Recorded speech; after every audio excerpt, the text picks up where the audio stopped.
আসসালামু আলাইকুম বন্ধুগণ। আজকে আপনাদেরকে এমন একটি ঘুম পাড়ানি গ্রামে নিয়ে যাব, যে গ্রামটিতে আপনারা ঘুরে আসলে আপনাদের মন জুড়িয়ে যাবে। নয়ন অভিরাম দৃশ্য। এই গ্রামটি দিনাজপুর এবং রংপুরের মধ্য সীমারেখায় অবস্থিত।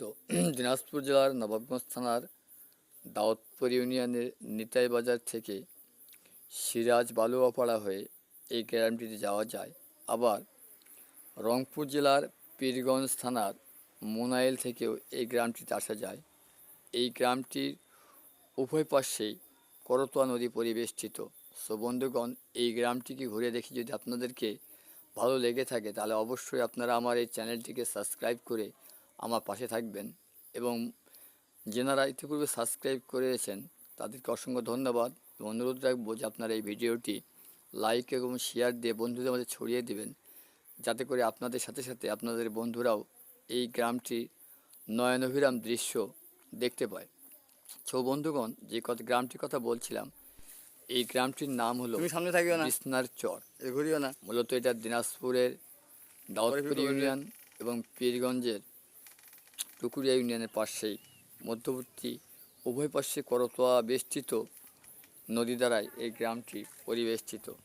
এই গ্রামটিতে যেতে হলে, বর্ষাকালে যেতে হলে, আপনি যে দিক দিয়ে যান না কেন, আপনাকে অবশ্যই নৌকা যোগে পার হতে হবে, কারণ উভয় দিকই নদী বেষ্টিত। এই গ্রামটির নয়নাভিরাম দৃশ্য আপনার নজর কেড়ে নেবে। এবং এই গ্রামটির যে চরটি জেগে রয়েছে, এই চরটিতে সব ধরনের ফসলাদি জন্মে থাকে।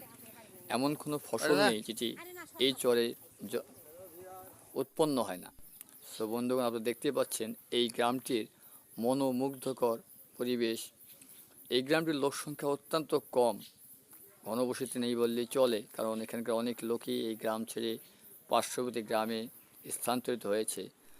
আজও যেনারা এই গ্রামের ঐতিহ্যকে ধরে রেখে এই গ্রামটিতে পড়ে রয়েছেন, এই গ্রামটির মায়ায় আকৃষ্ট হয়ে তাদের সমন্বয়ে ছোট্ট একটি মসজিদ আমরা দেখতে পাচ্ছি, যে মসজিদটি জরাজীর্ণ অবস্থায় দাঁড়িয়ে রয়েছে। এই মসজিদটিতেই এই গ্রামের মুসল্লিরা ওয়াক্তিয়া নামাজ আদায় করে থাকেন। আপনারা দেখতে পাচ্ছেন মসজিদটির দৃশ্যাবলী।